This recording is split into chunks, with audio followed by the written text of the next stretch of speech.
going on, everybody? This is the Scorpion with Electronic Warfare Studios, and I'm here with Noctis, Chief, and Eags, and we're bringing you our very first retro retreat, and we thought we'd kick it off with the original Super Mario Brothers for the Nintendo Entertainment System. Mario! The game was released in September 13th of 1985, and of course it was a platformer, side-scroller, and it was a 1 or a 2-player game. It featured Mario and his younger brother Luigi. Basically, you ran this course and you collected coins on your path to the castles. And there was a total of 8 worlds that had 4 sub-levels in each one. You know, you could pick up mushrooms, flowers, and stars to help you out along the way, give you superpowers. And you had a lot of Goombas and Koopa Troopas to fight. And at the end of each level, there was a castle. With supposedly Bowser, or Bowser fakes, should I say, until you got to the final world. There were secret levels as well. Most of them were just like coin grab levels, but there were also warp pipes that take you to the other levels to skip them, I guess you can say. And also there was the famous 1-up cheat. I don't know if any of you guys remember, but all the cool kids knew that one. When you would jump on the turtle and keep continuously jumping on. Yep, and you'd get those unlimited lives. I think pretty much every time I'd have to do that because I was not the best at this game. I mean, this game came out in 1985. I didn't get it right away. I was only 4 years old. I know I didn't get my first Nintendo till probably several years later. So I don't know about you guys. I mean, do you guys? What's your memory on this game? I remember being real young and going over to my uncle's house one time.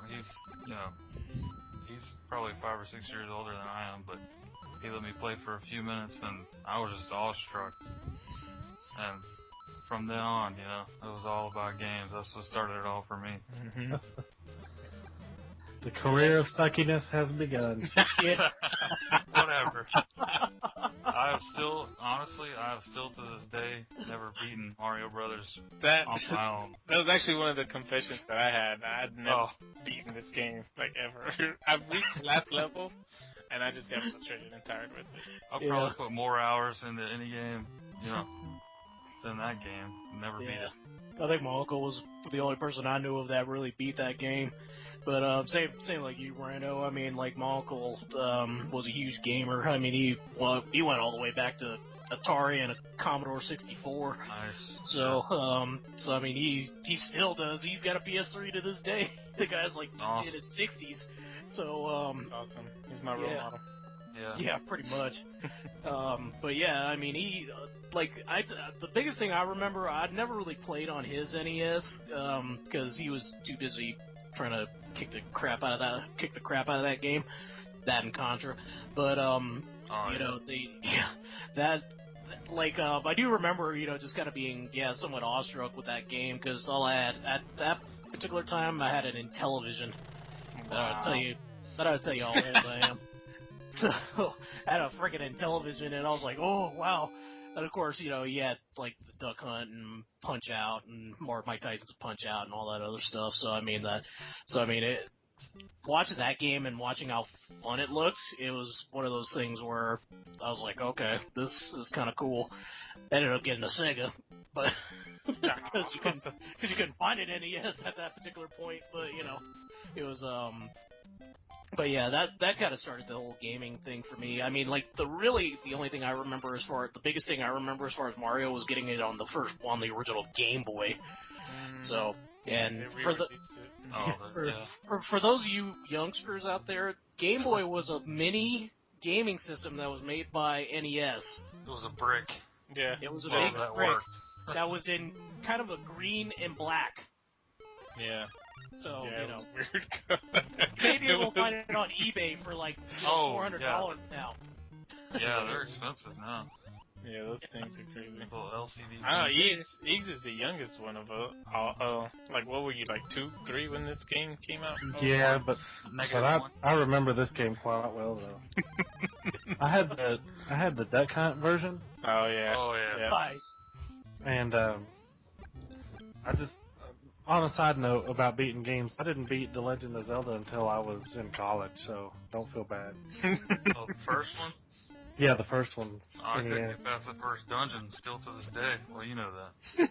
But the thing that I remember the most being so young and playing Super Mario Brothers, which is tame compared to like Grand Theft Auto 5. Oh Lord.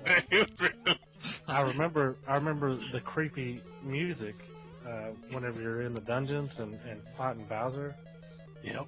Oh, yeah. And, the music was a big part. I remember the music of that game real well, and being the underwater music theme too. Yeah. Yeah. Yeah. It had some good music. Underwater Like when I think yeah. back to that game, I most definitely remember the music for sure. Yep. But it was just a great game. They don't make them like that anymore. You know, it was complete. First of all, no patches, Yeah, no they had patches. no online patching back in those days. and I mean, you just get in there with your buddy down the street or your brothers or whatever, and you just throw fireballs and jump on Goombas. I mean, how much better can it get?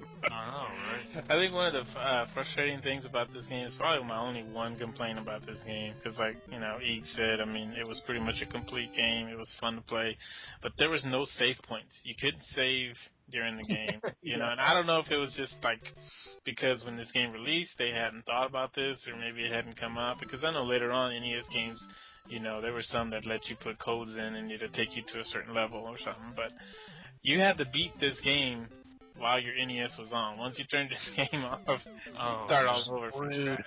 Which I think was probably one of the reasons why I never finished this game, was because by the time I got to level 8-4, I was tired. Castle. I'm like, I'm tired, I'm frustrated, and I can't beat this castle. I'm like, I'm done with this thing, and I'm not going to leave my Nintendo on for 2 days or 3 days until I come back to it. So. Yeah, I always had to get like a pen and paper and write down how to get through that castle. Mm-hmm. So my sister would get mad at me and come in there and rip it up or something, you know.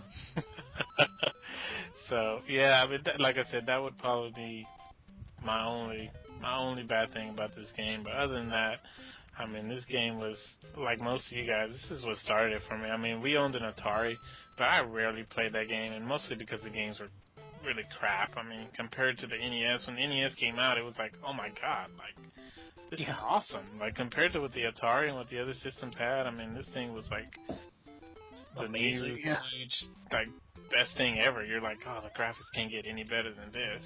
Yep. You know? And go figure, it did. Oh, yeah. I mean, you can just see now how much games have come a long way. But, I mean, I really wanted to do our first retro retreat on this game because, like I said, I mean, most of us feel like this was the beginning of our gaming, you know, life, really, playing this game. And I think, you know, Nintendo has just done so much for the gaming industry. You know, right now a lot of people look to Sony and Microsoft because those are your big platforms for adults. But, you know, I feel we wouldn't be where we're at right now without Nintendo and what they started, to be honest with you. Oh, yeah. That's most I definitely agree. true. Yep.